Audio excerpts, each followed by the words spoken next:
आगामी कार्यक्रम प्रायोजित किया है जॉयस मायर मिनिस्ट्रीज के मित्रों और सहयोगियों ने।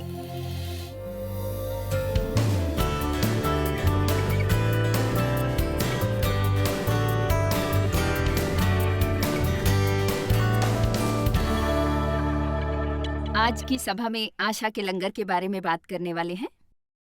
इब्रानियों 6 वचन 13। और परमेश्वर ने इब्राहिम को प्रतिज्ञा देते समय, जबकि शपथ खाने के लिए किसी को अपने से बड़ा न पाया, तो अपनी ही शपथ खाकर कहा। परमेश्वर को बाइबलों के ढेर की शपथ नहीं खानी पड़ी। उन्होंने आसपास देखकर सोचा, यहां मुझसे महान कोई नहीं है, इसलिए मैं अपनी ही कसम खाऊंगा कि ऐसा होने वाला है कि मैं सचमुच तुझे बहुत आशीष दूंगा और तेरी संतान को बढ़ाता जाऊंगा। परमेश्वर ने अपनी शपथ खाई थी कि वे आपको आशीष देंगे और कई गुना बढ़ाएंगे। आप में से हर एक को परमेश्वर ने कहा, मैं तुम्हें आशीष दूंगा और तुम्हारी वृद्धि करूंगा। उन्होंने ये नहीं कहा मैं तुम में जोड़ूंगा, बल्कि ये कि मैं तुम्हें कई गुना बढ़ाऊंगा। उन्होंने उसे आशीष देने और आशीष बनाने के बारे में कहा। और इस रीति से उसने यानी इब्राहिम ने धीरज धरकर सहन किया और बहुत प्रतीक्षा की। सब कहिए, बहुत प्रतीक्षा की। कहिए, धीरज से सहन किया। कहिए, बहुत प्रतीक्षा और धीरज से सहन किया। फिर बोलते हैं ये आश्वस्त करने के लिए कि आप समझ गए हैं, बहुत प्रतीक्षा और धीरज से सहन किया। हम परमेश्वर के वादे केवल विश्वास से नहीं प्राप्त करते, बल्कि विश्वास और धीरज से। और पता है, प्रतीक्षा इसी का एक हिस्सा है। और यदि हम ठीक से प्रतीक्षा करना नहीं जानते तो हम सचमुच बहुत दुखी होते हैं। हमें सीखना चाहिए कि सफर का आनंद कैसे लेते हैं। हमें उसे केवल सहन नहीं करना, बल्कि सफर का आनंद भी लेना है। पता है, हम सबकी इच्छा होती है कि हम वहां होते जहां से शुरुआत की और लौट सकते और हमें सब ज्ञान होता। काश मुझे उस समय वो पता होता जो मुझे अब पता है, क्योंकि मैंने अपने समय का अधिक आनंद लिया होता यदि मैं वो जानती होती। मुझे 15 वर्ष पहले ये बात समझ आई, पर आशा है कि मैं आपको बहुत से दर्द और कष्ट से बचा लूंगी जो मैंने सहन किया था, केवल ये कहकर कि उससे परमेश्वर उससे तेजी से काम नहीं करेंगे जितना वे नियत समय पर करेंगे। जितना वे नियत समय पर करेंगे। परमेश्वर जानते हैं कि आपके और मेरे लिए सही समय कब है वो पाने का जो हम सोचते हैं हमें चाहिए। वे ये भी जानते हैं कि कुछ चीजें जो हम चाहते हैं हमें उनकी जरूरत नहीं होती। हम केवल सोचते हैं कि हमें वो चाहिए। इसलिए पहले हमारा समझना जरूरी है जो वे चाहते हैं। और हाँ, मैं इसे फिर से नहीं दोहराने वाली। मैं चाहती हूं कि आप इस बात को अच्छे से समझ लें आज। देखिए, हम बात करते हैं धीरज धरने, सहन करने, प्रतीक्षा के बारे में, पर क्या हम समझते हैं कि वे भी उसका एक हिस्सा है? सच कहूं तो हम ये नहीं समझ पाते। आज मैं आपसे ऐसी नई मानसिकता अपनाने को कह रही हूं कि जीवन का आनंद लूंगा। हम दरअसल सोचते हैं कि हमारी मंजिल सबसे महत्वपूर्ण है, पर यह सच नहीं है। पता है, सफर मंजिल से अधिक महत्वपूर्ण होता है। क्या आप ये बात जानते हैं? और यात्रा करने का तरीका भी। और इस रीति से उस इब्राहिम ने धीरज धरकर बहुत प्रतीक्षा और सहन करके इसहाक के जन्म से परमेश्वर की प्रतिज्ञा की हुई बात प्राप्त की। वचन 18, ताकि दो बेबदल बातों, उनकी प्रतिज्ञा और शपथ के द्वारा, जिनके विषय में परमेश्वर का झूठा ठहरना अनहोना है। परमेश्वर जो कहते हैं पूरा होता है। उसके अलावा कुछ नहीं हो सकता। उसे पूरा होना ही होता है। केवल एक चीज उसे रोकती है, वो है हमारा अविश्वास। यदि हम विश्वास न करें तो हम उसकी शक्ति तोड़ देते हैं पर परमेश्वर कभी पीछे नहीं हटते, न त्याग करते हैं।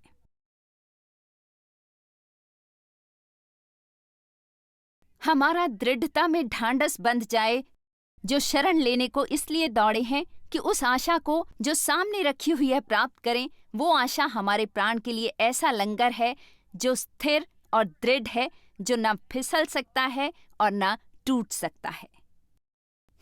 जो न फिसल सकता है और न टूट सकता है। ये आपकी सहायता करेगा, ये आपकी सहायता करेगा। जो भी कहिए, मैं कोई तो हूं, उस पर कदम बढ़ाता हूं। अब आगे कदम बढ़ाना महत्वपूर्ण है। सोचा मैं आपको कुछ दिलचस्प बता दूं। पता है, हम अपनी भावनाओं पर बहुत निर्भर करते हैं और हमेशा जानना चाहते हैं कि क्या चल रहा है। जब यहाँ कहा है कि आशा हमारे जीव का लंगर है, आपका जीव आपकी आत्मा नहीं है, आपका जीव आपका शरीर नहीं है, आपका जीव आपका वो भीतरी हिस्सा है जो आपकी आत्मा और शरीर के बीच होता है। आपका जीव आपको वास्तव में परमेश्वर के बारे में कुछ नहीं बताता, परंतु आपके बारे में बहुत कुछ बताता है। आपका जीव आपका मन है, आपकी इच्छाएं और भावनाएं हैं आपका जीव। मेरा जीव हमें बताता है कि हम क्या चाहते हैं, क्या सोचते हैं, क्या अनुभव करते हैं। तो परमेश्वर को जानने के लिए जीव को गहराई से जानिए। अफसोस कि बहुत से लोग कभी जीव द्वारा जीना बंद नहीं करते और ना ही उस जंगल से निकल पाते हैं। वास्तव में आत्मा द्वारा चलना नहीं आरंभ करते। पता है हम कितना अपने मन, अपनी इच्छा और भावनाओं को अपना जीवन चलाने देते हैं? जरा सोच कर देखिए, हम कितना इसके द्वारा जीते हैं कि क्या चाहते हैं, सोचते हैं और अनुभव करते हैं। कल रात जब मैं वहां बैठी थी जहां हमेशा बैठती हूं,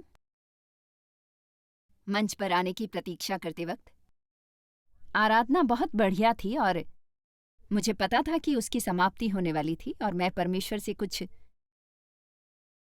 विशेष अनुभव नहीं कर रही थी। मैं नहीं जानती थी मैं क्या करने वाली थी। मैंने विशेष अभिषेक नहीं अनुभव किया। मैंने कहा, मैं क्या करूंगी प्रभु? और मैंने प्रभु को ये कहते अनुभव किया, मैं तुम में हूं, मैं यहां हूं। पता है, जब मैं वहां से मंच तक चलकर आ रही थी, मैं नहीं जानती थी मैं क्या करूंगी। इसी को विश्वास कहते हैं,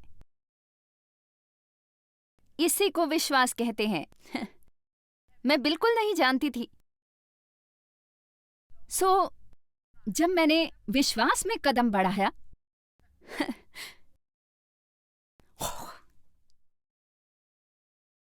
देखिए, कुछ अपने जीवन में परमेश्वर की वो शक्ति नहीं अनुभव कर रहे हैं क्योंकि वे आगे बढ़ने से पहले अनुभव करना चाहते हैं। और परमेश्वर चाहते हैं आप इस विश्वास से आगे बढ़ें कि वे आपको वहीं मिलेंगे जहां आप होंगे। और ये सबसे महत्वपूर्ण बातों में से एक है जो मैं आज आपको बता रही हूँ। चाहे मैंने उसे सबसे महत्वपूर्ण बनाने के बारे में नहीं सोचा था, पर मैं दिल से जानती हूँ कि कईयों को ये सुनने की बहुत जरूरत है। आशा ही वो चीज है जिसके कारण हम आगे बढ़ते हैं। वो हमारे जीव का लंगर है। आगे बढ़ना ही परमेश्वर के वादों को हमारे जीवन में सक्रिय स्थिति में लाता है। देखिए, मैं ये नहीं कह रही कि हम कट्टर और मूर्ख बने, परंतु मैं कट्टर और मूर्ख बनना पसंद करूंगी बेजान और ठंडे होने की बजाय।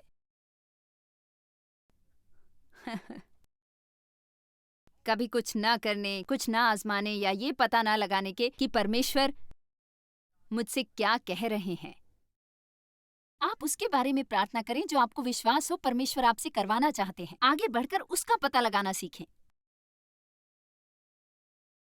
इतने वर्षों से जब से मैं ये कर रही हूं, एक बार भी मेरे साथ ऐसा नहीं हुआ कि कभी उन्होंने मुझे निराश किया था। एक बार भी नहीं, कभी नहीं, आज तक नहीं। कई बार मैं कुछ अनुभव करती हूं, पर कल रात मैंने नहीं किया और आपने परमेश्वर को प्रकट होते देखा, काम करते देखा। पर मैं आपको बता दूं कि मैंने कुछ अनुभव नहीं किया। मुझे वास्तव में उस बात का डर लग रहा था।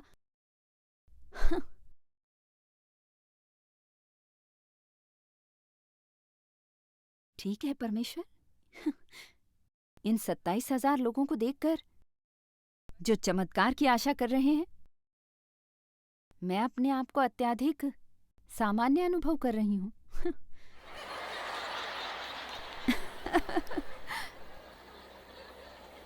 मैं चाहती हूँ आप ये समझ लें कि आगे बढ़ना अहम है और मुझे विश्वास है कि इस कमरे में संभावनाएं भरी हुई हैं। संभावनाओं से भरा है ये कमरा और परमेश्वर आपको यहाँ केवल आनंद उठाने के लिए नहीं लाए। वे ऐसा करने के योग्य हैं, भले ही उन्हें हमारा आनंद उठाना अच्छा लगता है और वे हमें ताजगी दिलाने के लिए कुछ करेंगे और बेशक ये उसी के लिए है। पर मुझे विश्वास है कि परमेश्वर कईयों को यहाँ लाए हैं आपको विश्वास में आगे बढ़ने को प्रेरित करने के लिए। विश्वास में आगे बढ़ने के लिए। वो शायद छोटी बातें हों, वो कुछ बड़ा भी हो सकता है, पर परमेश्वर चाहते हैं आप एक जोशीला जीवन जिएं जहां वे आपके जीवन में प्रकट हों और उसके बाद आप केवल ये कह सकें, ये है अति विस्मयकारी। मेरा मतलब कल रात बहुत असाधारण थी क्योंकि सर्विस के बाद मुझे लगभग 100 लोगों ने कहा ये अति विस्मयकारी था। सच ये है कि हम में से कोई पक्का नहीं जानता कि सचमुच क्या हुआ था।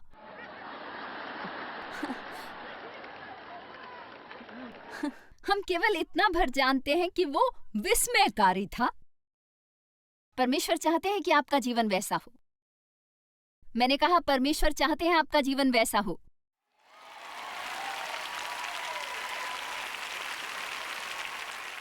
जीव के लंगर को ले लो। मेरे विचार से इसके बारे में विस्तार से बताना चाहिए और उसे इस तरह से नहीं देखना चाहिए। हाँ, वे मेरे जीव के लंगर हैं। इसका क्या मतलब है? देखिए, हमें पता है कि लंगर क्या होता है।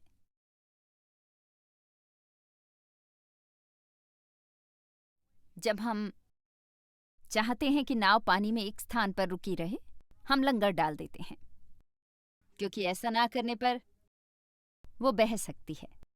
पर जब हम लंगर डालते हैं तो चाहे वो थोड़ा बहुत जा सकती है, हर एक दिशा में, पर एक सीमा तक जा सकती है। इसलिए आप शायद थोड़ा इस दिशा में जाने की कोशिश करते हैं, पर वो केवल यहां तक जाती है। और परमेश्वर ने हमें आशा दी है जो हमारे जीव के लंगर के समान है। इसका क्या मतलब है? इसका मतलब है कि जब मुझे परमेश्वर के वादे मिले और मैं विश्वास कर रही हूँ और मेरा मन बेकाबू हो जाए क्योंकि मैं थकी और परेशान हूँ, बहुत समय से प्रतीक्षा कर रही हूँ और मेरा मन कहे तुम कभी ये नहीं पा सकोगी, ये तुम्हारे लिए नहीं है, सबको आशीष मिलेगी पर तुम्हें नहीं, अच्छा होगा तुम ये बंद करो और त्याग दो। ओ, 1 मिनट रुको। आशा के दाता फिर से आकर मुझे दोबारा खींचकर कहते हैं नहीं, ये तुम्हारे लिए है। जब आपकी भावनाएं बेकाबू हों और आप कहें मैं ये और नहीं कर सकता, मैं आइंदा ये नहीं करूंगा, मैं बहुत परेशान हूं और मैं ओ ओ ओ ओ ओ ओ ओ ओ अच्छा, देखिए, जब आपको आशा होती है आपका जीव शायद बेकाबू होकर थोड़ा इधर उधर भटकेगा, पर वो अधिक दूर नहीं जाएगा क्योंकि आप पहले ही अपने जीवन में आशा का लंगर डाल चुके हैं। माना हम में कई भावनाएं होती हैं। मेरी भावनाएं बहुत बेकाबू हो रही थी। आज सुबह जब मैं जागी और मुझे ये कहने का प्रलोभन हुआ, मुझे ये हल्का हल्का सुनाई दिया, पर मेरा क्या होगा?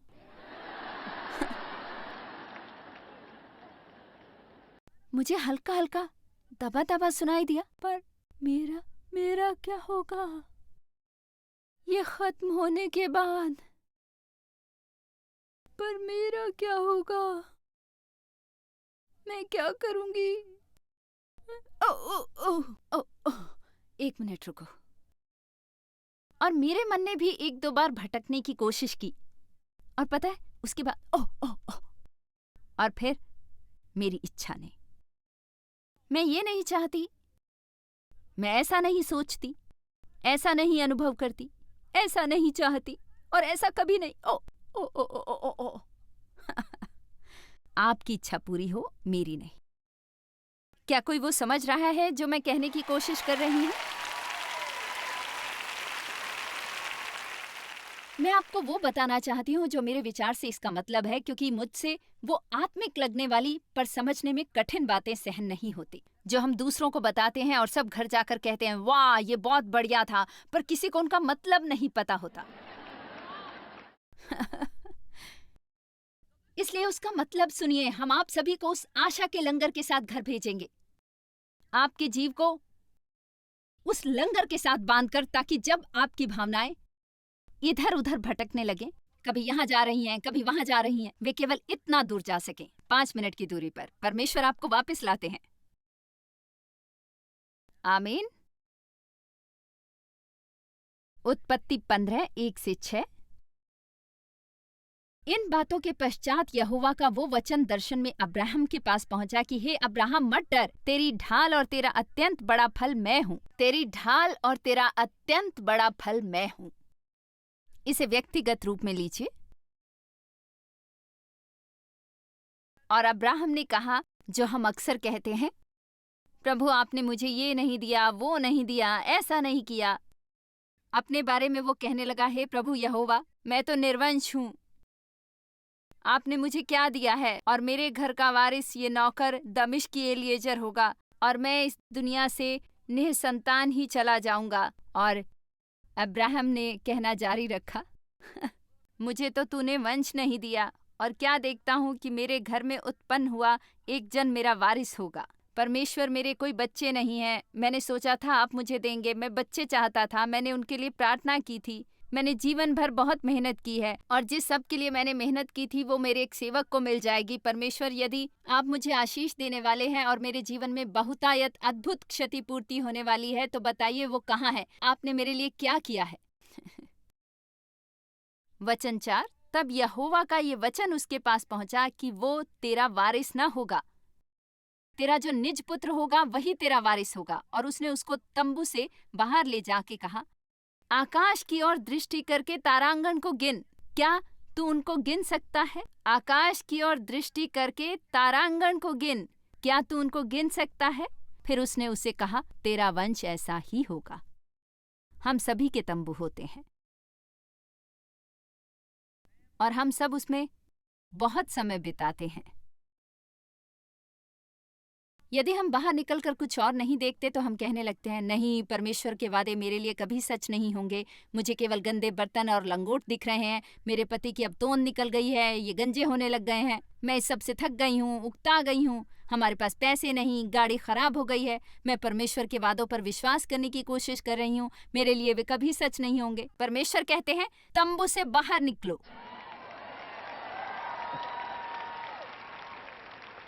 वाह,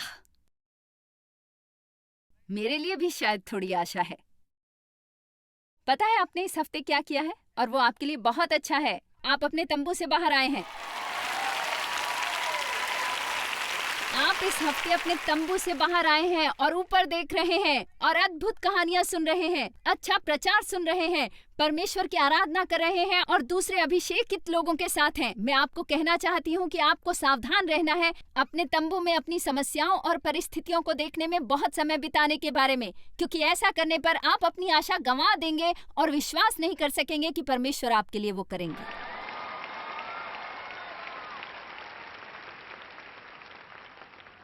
मेरी एक बात याद रखें, यदि अपने घर में केवल आप ही को मोक्ष मिला हो, आपको आश्वस्त करना चाहिए कि आपके कुछ पवित्र आत्मा से भरपूर मित्र हैं जो आपको प्रोत्साहित करेंगे, हौसला बढ़ाएंगे और आप आश्वस्त करें कि आप उनके साथ कुछ समय बिताते हैं। क्या आपने मुझे सुना? आपको समझ आया? मेरा प्रोग्राम कभी कभार चैनल बदलते हुए या समय होने पर ही ना देखें। आप उठकर हर दिन वो चैनल लगाएं और वो पोषण पाएं जिसकी आपको वो दिन बिताने के लिए जरूरत है। केवल मेरा ही नहीं, दूसरों का भी जो आपको पसंद हो। आप उस वचन में जाएं, अपने तंबू से बाहर निकलें। आप अपने बिल्स को इतना घूर सकते हैं कि वो आपको पागल बना दे। मुझे ये पसंद है। मैं वर्षों तक बिना मतलब समझे इसे पढ़ती रही। वो अपने तंबू में से बाहर आया। वाह, परमेश्वर बहुत बड़े हैं। शायद वे मेरे लिए ये कर दें। रोमियो 4:18।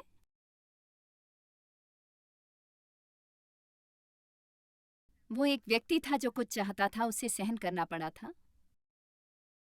धीरज से प्रतीक्षा करनी पड़ी थी बहुत समय तक, और उसे कभी कभार अपने तंबू में से बाहर आकर नया दृष्टिकोण पाना पड़ता था। उसने यानी इब्राहिम ने कोई मानवीय कारण न होने पर, मुझे ये वचन प्यारे हैं, उसने निराशा में भी आशा रखी। कितनों के पास स्वाभाविक रूप से आशा करते रहने का कोई कारण नहीं है। आप जहां देखते हैं यही लगता है ये बिल्कुल असंभव है, नामुमकिन है, नहीं हो पाएगा। परमेश्वर इस हफ्ते आपको आपके तंबू से बाहर लाकर कह रहे हैं, तुम्हारे पास आशा करने का कारण होना जरूरी नहीं है, क्योंकि हमारी आशा कारणों पर आधारित नहीं होती। आमीन। उसने कोई मानवीय कारण न होने पर निराशा में भी आशा रखकर विश्वास किया, इसलिए कि उस वचन के अनुसार कि तेरा वंश ऐसा होगा वो बहुत सी जातियों का पिता हो। और वो जो 100 वर्ष का था, अपने मरे हुए शरीर की दशा जानकर भी विश्वास में निर्बल न हुआ। आपको समझना है कि वो कितना बूढ़ा था। और मैं बस आपको ये बता रही हूँ, यदि वो तंबू में ही रहता, शायद उस तंबू में एक आईना था, मैं नहीं जानती। पता है, उसने सारा को देखना था, अपने आप को देखना था और विश्वास करना था कि किसी दिन उसकी संतान होगी। ये नामुमकिन है, मुझे तुम पर केवल झुर्रियां दिखती हैं या कुछ नहीं होने वाला। परमेश्वर ने कहा, उस तंबू में से निकल और ऊपर देख और विश्वास कर कि मैं वो कर सकता हूँ जिसका मैं दावा करता हूँ। विश्वास कर कि मैं वो कर सकता हूँ जिसका मैं दावा करता हूँ।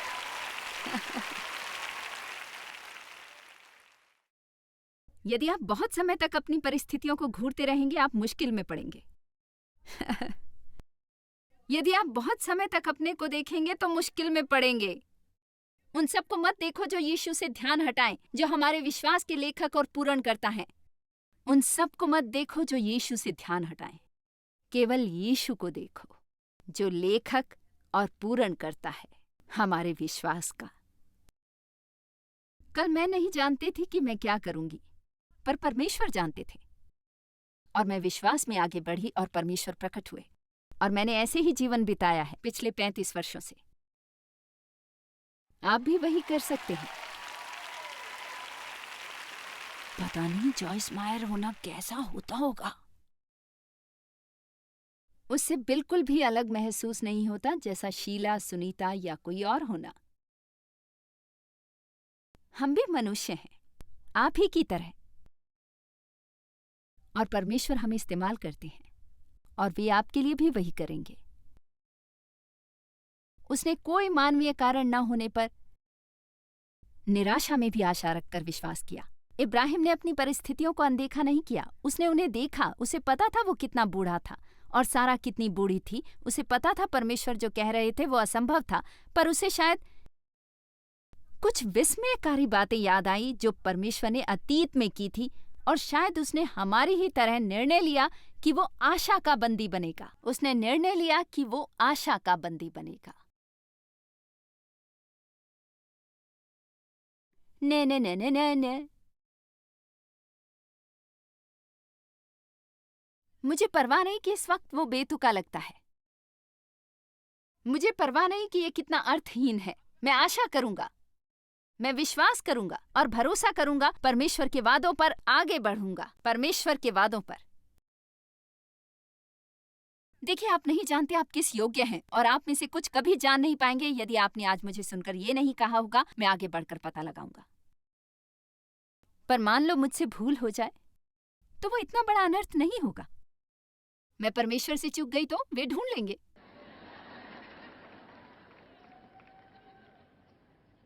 अपने जीव और उसके काम करने के तरीके को समझना अहम है। बहुत लोग जीव में रहते हैं अपने मन, इच्छाओं और भावनाओं में। अपने मन, इच्छाओं और भावनाओं में। मैं यदि 100 वर्षों तक भी इस पर सिखाऊं तो भी लोगों को इसकी जरूरत होगी।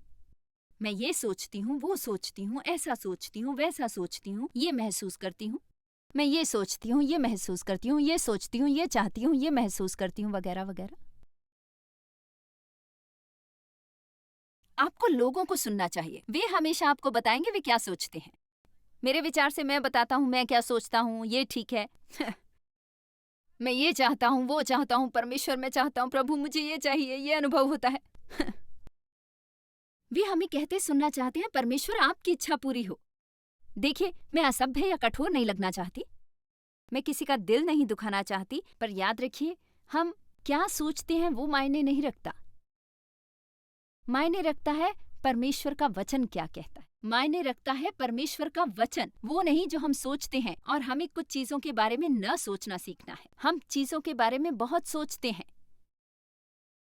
अपने से ये पूछना बंद करें कि आपको क्या अनुभव होता है, आप क्या सोचते और चाहते हैं, और थोड़ी गहराई में जीना सीखें, थोड़ी और गहराई में जाएं।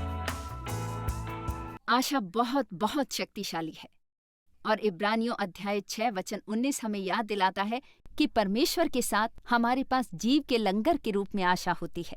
वो हमें दृढ़ और स्थिर रखती है। इसलिए आपकी परिस्थितियां चाहे जितनी भी निराशामय हों, आप परमेश्वर पर उनके सही समय के लिए विश्वास कर सकते हैं, क्योंकि परमेश्वर ही आपके सहायक हैं और उद्धार करता है, क्योंकि केवल परमेश्वर का वचन ही हमें शक्तिशाली बनाता है। जॉयस मायर मिनिस्ट्रीज में आप हमारे लिए बहुत ही कीमती हैं, जितना कि आप जानते हैं। हम आपकी सराहना करते हैं और इस सेविकाई को दुनिया भर में संभव बनाने के लिए हम अपने दोस्तों और सहभागियों को धन्यवाद देते हैं। हम साथ मिलकर भूखों को खाना खिलाते हैं, गरीबों को कपड़े देते हैं और कई देशों में सुसमाचार बांटते हैं। अपना प्रार्थना निवेदन भेजने के लिए कृपया आज ही संपर्क कीजिए। हमारे स्रोतों के बारे में और भी जानिए। जॉयस की सभाओं की सूची देखिए हमारे साथ सहभागी बनने के लिए, क्योंकि हम दुनिया भर में मसीह के प्रेम को बांटते हैं।